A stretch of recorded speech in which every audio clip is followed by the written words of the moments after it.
and welcome to the TID Water and Power Podcast. I'm your host, Constance Anderson, and on this month's episode, we're discussing wildfires and TID's wildfire mitigation efforts. Californians are no strangers to wildfires, but wildfire season, which typically runs July through October, has increased in duration and severity in recent years. And utilities are under more scrutiny for the roles they have played in past wildfires. TID is taking calculated, proactive measures to protect our service area from fire risk. On this episode, I'm joined by TID Assistant General Manager, Electrical Engineering and Operations, Manjot Gill, to talk about wildfire risks in TID's service area and what efforts the district is taking to mitigate that risk for our community. Thanks for being with us, Manjot. Yeah, thanks for having me. I'm glad to be here. Why don't you start off by telling us a little bit about your current role at the district as an AGM and how you got into that position? Yeah, so currently, as you mentioned, Assistant General Manager of Engineering and Operations. My team is responsible for our engineering, planning, and maintaining and operating our grid. That's kind of the main focus of our group at TID. Great. And what led to your becoming AGM? Yeah, so I started here at the district in 2006 as an engineer and really progressed in the area of line engineering and found some roles as a department manager and then transitioned into an AGM in 2017. Okay. And so in your current role, then you have been responsible for overseeing TID's wildfire mitigation efforts. Is that right? Absolutely. So that's something that we've taken very serious about, is ensuring that our wildfire mitigation plans are in effect. And also we've been having some standards and constructions that we've been doing for many years. And now this memorializes what we've been doing for a long time. So typically when our customers think about TID's service area in relation to wildfires, I don't think that's much of a concern for most people because they don't realize necessarily the areas of higher concern and the fact that we do have a couple of those high concern areas in our territory. Is that right? Yeah, you're absolutely right. So generally, the way how we have it, I mean, as you're all aware, our service territory is 676 square miles, and majority of our customers are not really impacted by wildfire mitigation or wildfire issues that we have to contend with. However, we have our tips of our territory that are impacted. So that's our east side fire zones that we've established, which is essentially east of Lake Road, and then our west side, which is west of I-5. Those are the two areas that are impacted by wildfires and any mitigation measures that we have to implement. And if you had to kind of define those areas by communities, the east side would include... As for customers, east side's about 260 customers. And then we go in the west, it's about 721. So, so in regards to total customers impacted in the wildfires is about less than about 1,000. Okay.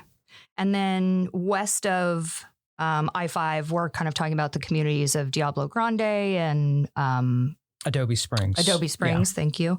And then east of Lake Road, that would be the communities of LaGrange and... Yeah, it's LaGrange going all the way to the tip of our service territory. Very good. Okay. That kind of helps give folks a little perspective about the geographical areas that we're going to be talking about today. Absolutely.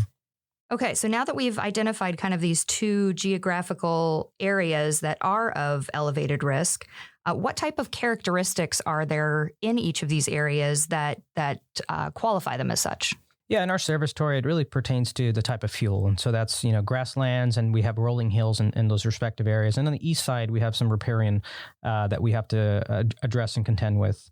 That's what really kind of defines what we're really focused with in those areas. Okay.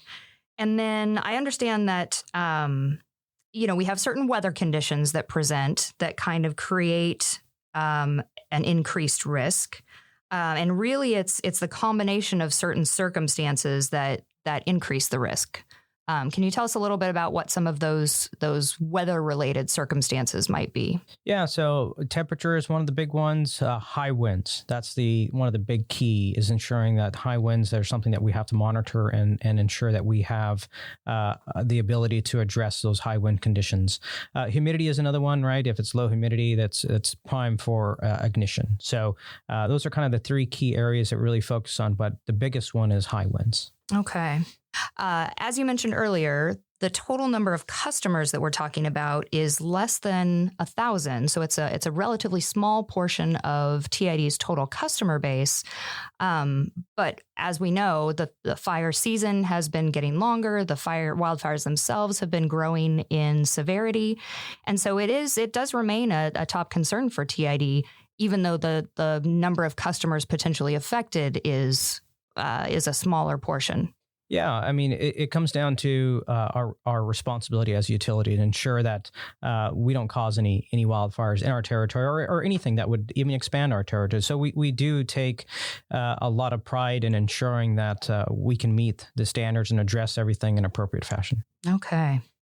So our last classification then of these two areas, they can be called a state responsibility area, or SRA, or they can be classified as a high fire threat district, or both. Can you tell us where those two classifications come from? Yes, as you mentioned, there's two areas. There's the SRA, which is CAL FIRE, and the other one is the high threat zones identified by the CPUC. Both have two different set criterias of how they follow through in their severity of addressing fires. One has in regards to equipment they can utilize. One actually expands the wildfire zoning. So what we've done is we've taken the standards, both of those standards, and put together one stringent standard that addresses both areas. We've actually expanded our territory to accommodate both SRA and CPUC wildfire threat zones tier 2. We wanted to make sure that we took the most stringent approach to ensure that we were diligent in addressing any wildfire mitigation needs in those respective areas. Okay. So just to recap that, we've got the state responsibility area as identified by CAL FIRE. We've got the high fire threat district as identified by CPUC, which is California Public Utilities Commission. That's correct. That's correct. And they have identified an area, but then TID has actually chosen a larger area that we've included in our wildfire mitigation plans just to make sure we are all encompassing of the potential threat area. Yeah, we would really want to take a conservative approach to that, ensuring that we have the right equipment in the right areas. And so encompassing both was one of a challenge for us, but we wanted to ensure that we did the most appropriate thing. So expanding our territory did allow us to do more in those areas, but we felt that it was the most practical item for us to do the best business practices to ensure we address those fire areas. Great. Meeting and exceeding what either CAL FIRE or the CPUC would require of us. That's correct. Awesome. Okay, so we've talked a little bit about the geography. Let's talk about some of TID's specific assets in each of those areas. What do we have in those areas with regard to transmission and distribution equipment? Yeah, primarily the equipment that we have in these areas, it's mainly overhead equipment. So overhead distribution lines, overhead transmission lines. In the west side, we've got about 77 miles of overhead conductor, and then approximately 18 miles of underground, and that's in those respective areas there. And then we move to the east side. East side is about 34 miles of overhead distribution wire. We do have a set of transmission also, and that's about 61 miles of transmission. All right. Okay, so let's back up for a minute before we get into the current wildfire mitigation plan. Let's talk about what TID's past efforts have been in the way of mitigation. Yeah, over the years, we've developed a number of construction standards, and those construction standards required us to have a certain number of equipment out there. So when we talk about type of equipment, you can say a fuse, and those that know about fuses, they protect overhead lines or underground lines.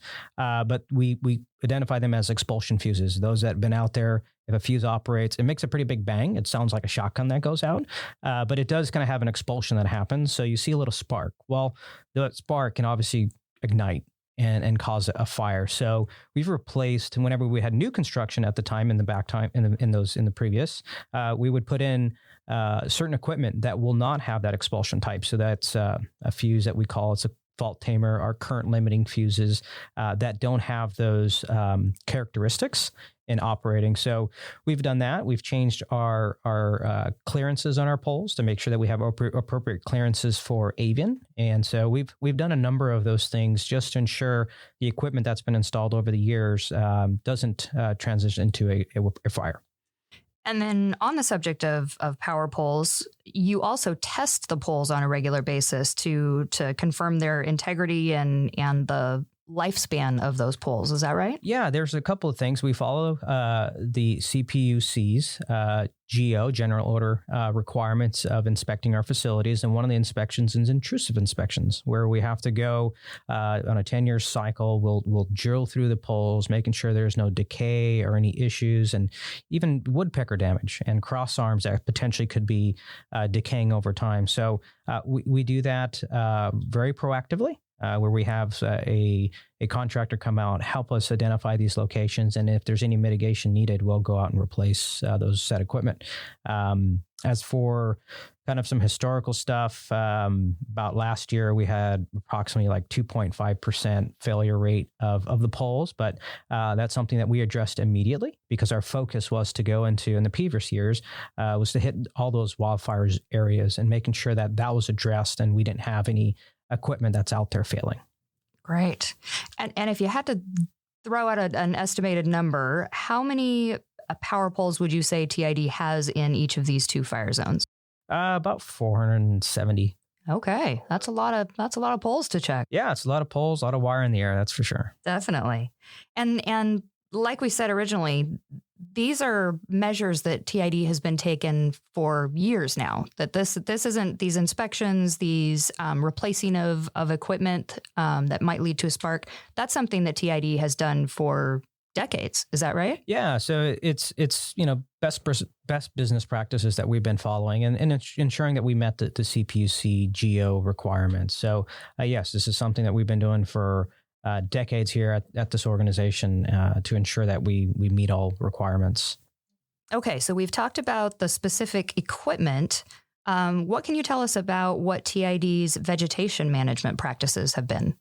Yeah, so in the years, we've taken a very, like I said, proactive approach. Every fire season, we'll build fire breaks around transmission towers. We'll actually spray herbicides around some of the poles as well. And like I mentioned, we do the inspections, and inspections will identify if there's any trees. And so we'll annually go out and trim the trees in those areas to ensure we're well prepared for a wildfire season. And how often, what is the schedule, if there is a regular schedule for tree trimming in these areas? Yeah, our typical tree trimming cycles is approximately 3 years. But however, we do have those outliers where when we do our inspections, we do need to go out and address it. We'll actually send crews out in advance. So like I said, we take it very seriously. To ensure that we have the appropriate clearances from trees or any other equipment that's out there from our lines. All right. So we talked about expulsion fuses. We talked about maintaining the health or the integrity of our wooden power poles. But we also might occasionally replace a wooden pole with a fiberglass pole. Is that right? Yeah, so we look at the areas that have been impacted. So in these areas, you may have, say, woodpecker damage, and we'll just go loop and replace everything with a fiberglass pole, even cross arms, to making sure that we don't have any impacts moving forward. And it's a case by case that we'll review to see what it is. And then even though other items, which, we look at fiberglass poles and it's also conductor. One of the items that we really also focused on and making sure that we've hardened our system was to replace, and this is a proactive thing that we've done, is replace all our copper conductor. Copper conductor is great for ampacity. It handles a lot of load, but it is a weak conductor. So we replaced that with we call it ACER. It's aluminum conductor, steel supported. And so that's been something that we put out very, I would say last year, we focused to replace a lot of that conductor out there to ensure that we harden our system. All right. So as I had mentioned that in the intro, utilities are under greater scrutiny for their wildfire mitigation efforts, for preparation efforts in preventing wildfire. What was kind of that pivotal moment when things kind of took more of a spotlight, or when things kind of really were called into question, and was there legislation that came specifically from that time? Yeah, so that was SB 901, and that was put in place, and that was to address some of those devastating wildfires that some of the utilities had to contend with in 2017. And so it really wanted to memorialize what utilities and their practices needed to be to ensure the infrastructure is maintained and it doesn't have any impacts for wildfires. So that was really the catalyst of when the wildfires began, and then what utilities can do to ensure that wildfires are not caused by utilities. All right. So SB 901 then basically required utilities to take the mitigation efforts that they had currently been practicing, and as we mentioned, TID had a whole long list of mitigation efforts that we did on a regular basis, and really formalize those into a wildfire mitigation plan. Is that correct? Yeah, and in that plan, like I said, every utility had to take their practices and make it at a standard form, that every utility would be measured by a standard practice. So that was the intent of the SB 901 to be implemented, and many utilities had put together their plans and formalized those. They have to go to their respective boards or whatever it may be to get those finalized. And also, when they go through that process, they have to have a third-party evaluation done to ensure that they are following what the Wildfire Advisory Board, which was put on from SB 901, to ensure that everybody's following the same practices and they're addressing all the requirements in SB 901. Okay. So it may very well have been the case that some utilities had to increase their standards to meet those that were required. Whereas it sounds like TID, because we had opted to take the most stringent of the requirements put upon us as our regular practice, we were really meeting those targets already. Is that right? Yeah, we definitely were. We were kind of the head of the game when we put together a lot of our construction standards to address those wildfire areas. But we did take a proactive approach in addressing all those while SB 901 was being implemented, to ensure that we didn't skip a beat, making sure that we went back and reviewed and inspected every facility out there to ensure that we were following every item listed in SB 901. Okay. So let's talk a little bit about the development process that went into formalizing TID's wildfire mitigation plan. What can you tell us about that?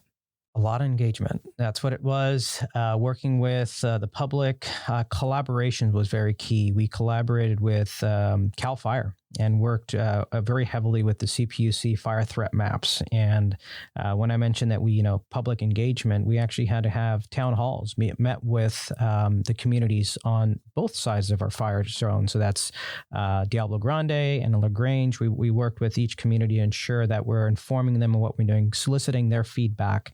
And then, like I mentioned, we worked with Cal Fire to identify the process that we're taking, did follow through with SB 901. But yeah, it was a very well put together effort with all, because we all want to avoid a wildfire. It doesn't matter who it is and what impacts there are. We want to make sure that what we've implemented can be addressed in those extreme fire risk zones. And I'll also just put in a quick plug here that part of that public engagement and that engagement with the community was giving folks the option to sign up for TID alerts, which is an alert notification system, so that if there is concern in an area, or if there is an active wildfire in an area, then TID has the opportunity to send out messaging to folks who are signed up for the system. And so if any of our listeners would like to sign up for that system, you can find the information on how to do that at the bottom of the homepage at tid.org. And again, the program is called TID Alert. So going back to the wildfire mitigation plan, how often is the plan reviewed and how often is it updated? So it's updated annually, but reviewed every 3 years, and that we have to submit to the Wildfire Advisory Board. But we do meet with our board and provide them the updates annually. And then those are submitted to Wildfire Advisory Board. But every 3 years, it's a comprehensive review. Okay. And I understand that the TID plan was called out in sort of a gold star way with regard to our presentation to the Wildfire Safety Advisory Board. What can you tell us about that? Yeah, so we were asked to participate on a panel with the Wildfire Safety Advisory Board in regards to how the district implemented our territories and how we defined our wildfire zones.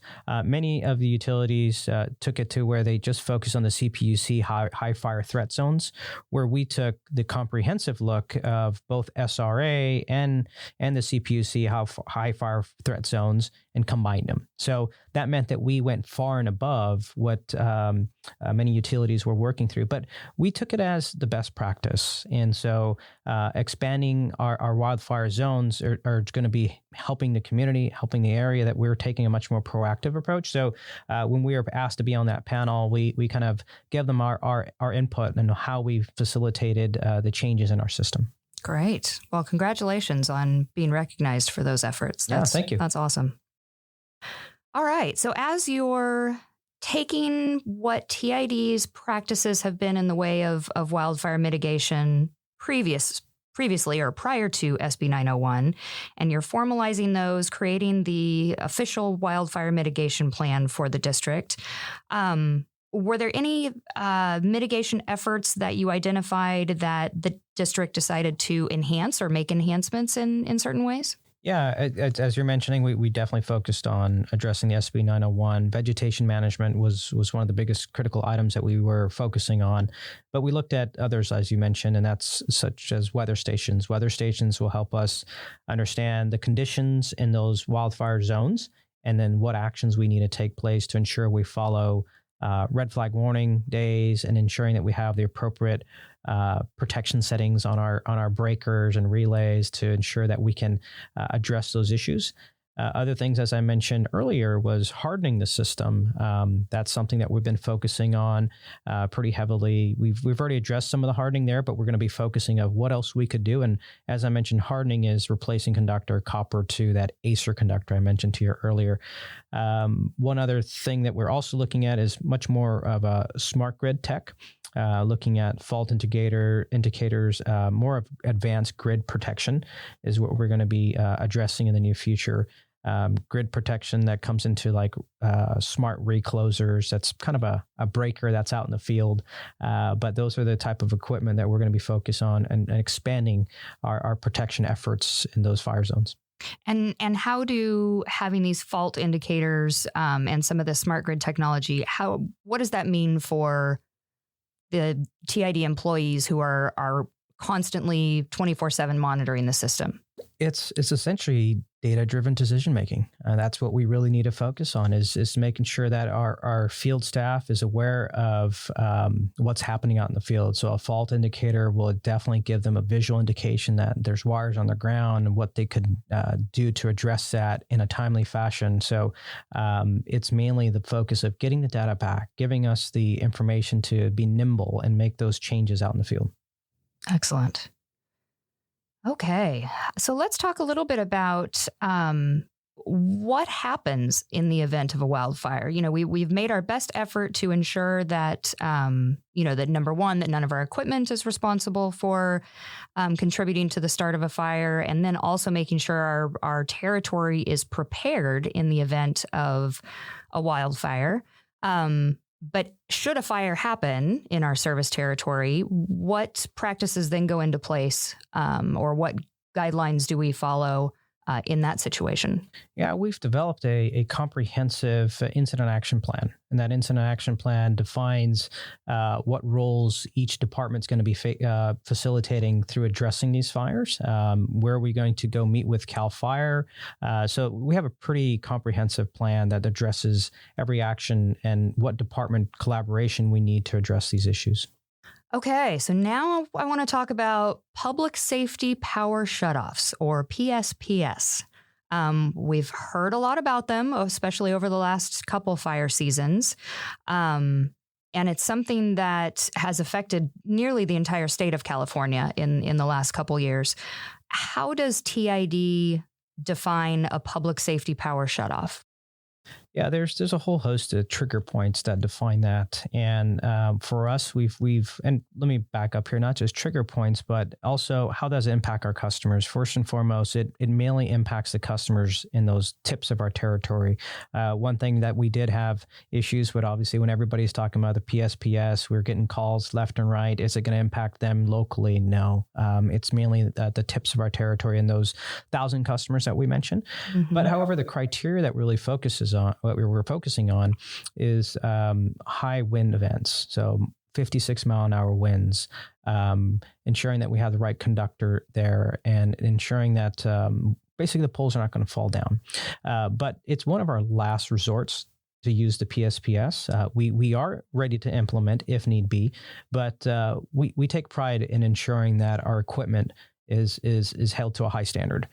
We'll send out troubleshooters to ensure that if there's a high gust warning for that particular day, that we'll go out and review our facilities. There's other trigger points that we have in our control room.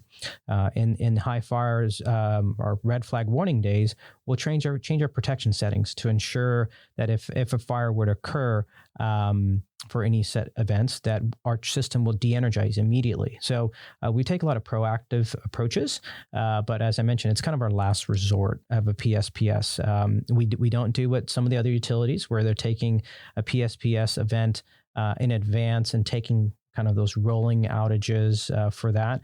We leave that to, well, let's go put our eyes out there. Let's go take a look at the facilities. And then if we do see a threat to our facilities, then we'll take that approach. Okay.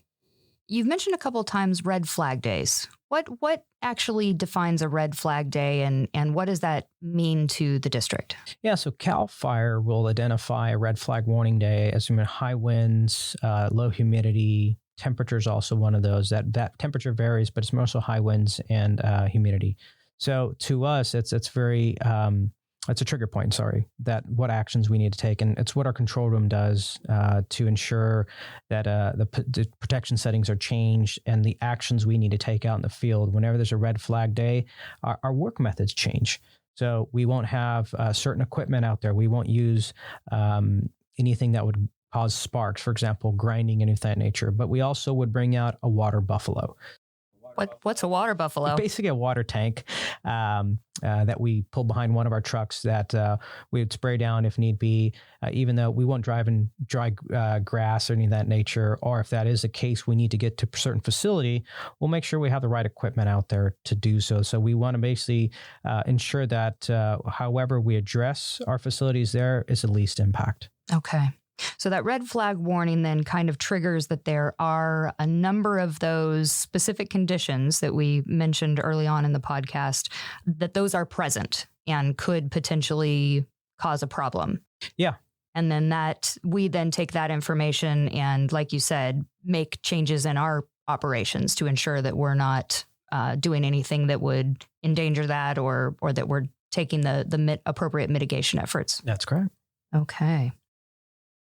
All right. So you did mention actually that we have our kind of the two tips of our service territory on the east and the west that we had identified earlier, that they do have the potential to be affected by PSPS situations.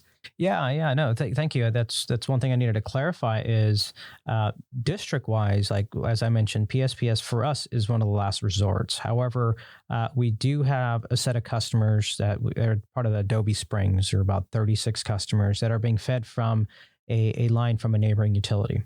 And that neighboring utility would probably utilize the PSPS event. So in the event that they do take that approach, it does impact those customers. But we do a very good, diligent job by utilizing that TID alert that you mentioned earlier to give them the latest information once we receive from that neighboring utility that if they're taking a PSPS event in the next 48 hours, we'll send them a message so they're well prepared.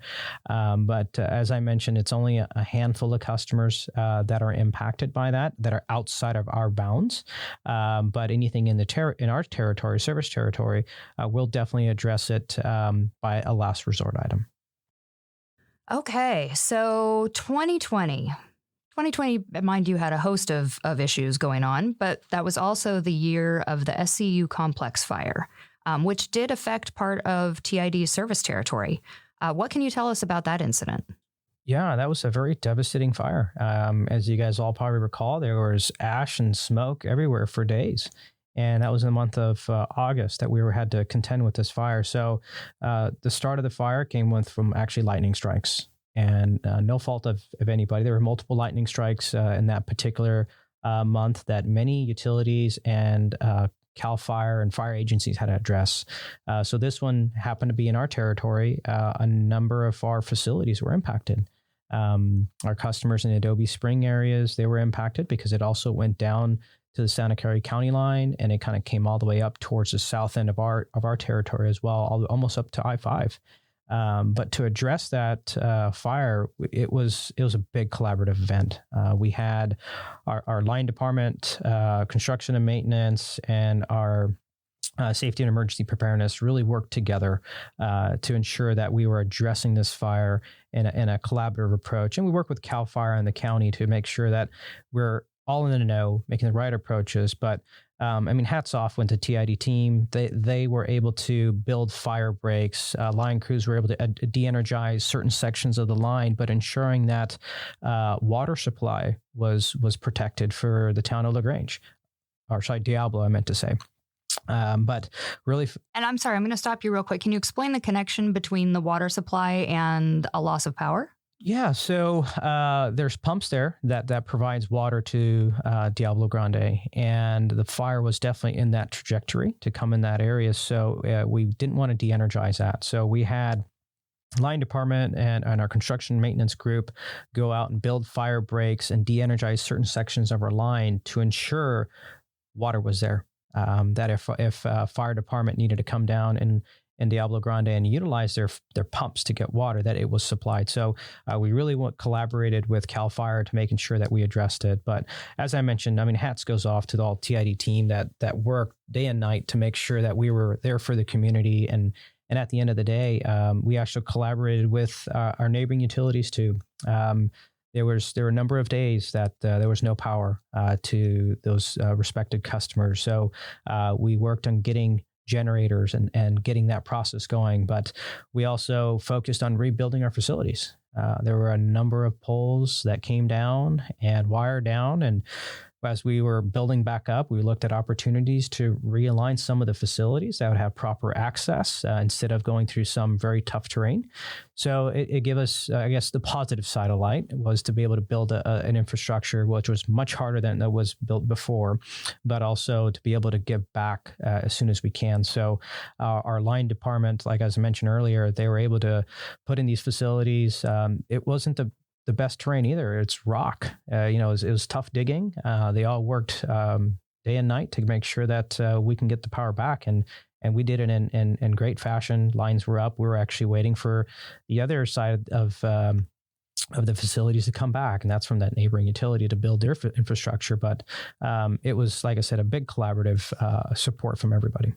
Great. And I know as you mentioned, the line crews worked extremely hard to get the infrastructure back in place, and were able to do so, which then enabled the neighboring utility to provide a generator to pull power from. So we got the infrastructure there, they provided the generator, and we were really able to get those customers back re-energized in really short amount of time, all things considered. Yeah, definitely. And like I said, it was a good collaboration with our neighboring utilities, making sure that, we worked together in getting that generator for those customers. And they had, this generator also supplied to other customers too, but mainly our focus was TID and our TID customers. So it was, like I said, great collaborations from all across the board.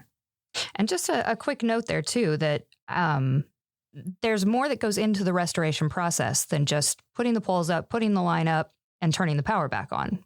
There's a checking process and an ensuring reliability that goes on there. Is that right? Yeah. So that's with any basically any line that goes out of service, we have to inspect each facility.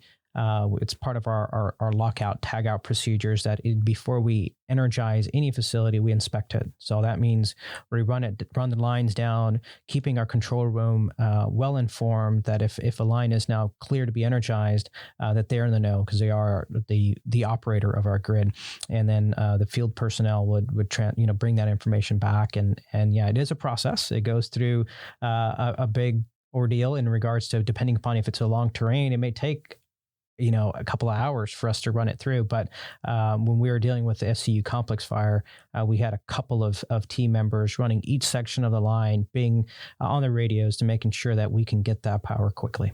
And that's a safety precaution and one of the utmost important for both the crews working on the outage as well as the community that they're servicing. Yeah, absolutely.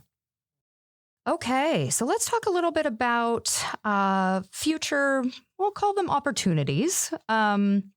We know that climate change is happening. We know that it's affecting, our operations here at TID. And part of that is creating that environment for an increased risk of wildfires. What do you see as being changes that we can expect to happen in some of these elevated risk areas? Well, the biggest thing is the seasons are getting longer. And that puts a lot of impact on what we need to do, not just as TID, but as a community. So climate change has definitely impacted we say it's getting hotter and, hopefully it gets wetter soon. We haven't had rain come in for a while, but that's one of the things that really has changed is the duration of time for our wildfire seasons. And what sort of impacts does that have on either our mitigation efforts or TID staff who are implementing these efforts? As I mentioned earlier, and when we're discussing constances, we take a very proactive approach every season in trimming our trees. And then ensuring vegetation is well managed. As the season gets longer, we have to go out and make sure we inspect again, make sure that if we need to put more herbicides or not. So that would be one of the biggest challenges that we have. But overall, it's more so making sure that the inspections are done well in advance of a wildfire season. Okay. And with regard to wildfire season on a larger perspective, we're doing what we can to prevent those situations happening in our service territory. But TID has been impacted by wildfires outside our service territory. What can you tell us about that? Yeah, there's a big host of things that we can discuss on that. But in the last podcast that you had with Bill Baca, I know he mentioned about the complexities of our system and where we buy power outside of TID. We actually sell and buy. And when facilities outside of TID are impacted, well, that hurts our resources. So that's where we can't bring power back in, and nor we can actually sell out to the grid. So, it is very devastating sometimes where if there's a wildfire that occurs outside of our service territory, we are significantly impacted where we have to utilize all our generation assets to ensure we meet our load because we can't purchase from outside of the district. So it's something that everybody needs to be cognizant of, that wildfires just don't impact the respective utility, but it respects many others. And so we need to make sure that everybody's well informed of how we can do our part to ensure that everybody in our community is able to get their power for that particular day. Absolutely. And you started to tee it up. TID does its part, but what can the community do to take wildfire mitigation efforts into their own hands? Yeah, so the individuals, like, for example, that are in those wildfire zones, we would encourage you to make sure that you have your proper vegetation management. I'm sure everybody's very cognizant of it these days because it is very critical that we all know. So that would be one of the biggest things. The other things that we can do other than vegetation management is balloons. We all like to celebrate, and balloons do cause some issues, especially mylar balloons, where it can cross phase on a line, sparks happen, and that may cause some issues. So in those high fire risk zones or time frames, we just encourage people to be cognizant of it, that if we're celebrating around those time frames, that ensuring that we don't cause any issues in that regard. So my only recommendation to our community major wise would be is, do your part in your vegetation management. And if there's something where you need support on and there's something that you're uncertain of, give us a call. We'll actually go out, inspect, and say if a service needs to be de-energized for you to have your trees trimmed or anything of that nature. We're more than happy to do so. And so you can contact our service division, and they'll help you support getting you the appropriate resources there. And that's an important note to make in a wildfire threat area, not in a wildfire threat area. Anytime you have any tree trimming to do anywhere near power lines, we want to make sure that TID has the opportunity to de-energize those lines so that can be done safely. So absolutely. Thanks for calling that out. Okay, we're about to wrap up our time together. Is there anything we haven't yet touched on that our listeners need to know about TID's wildfire mitigation efforts? No, I think we've addressed everything that we're doing. As I mentioned numerous of times, we've taken a very proactive approach in addressing these wildfire areas and continue to do so. And with your support, as for our community, I think we'll be able to continue on and protecting our lines, protecting our community in regards to wildfires. Very good. All right, Manjot, thank you so much for being with us today. Yeah, thank you for having me. Thank you for tuning in to the TID Water and Power Podcast. You can find TID on Facebook at facebook.com/TurlockID, on Instagram and Twitter at TurlockID, and on LinkedIn as the Turlock Irrigation District.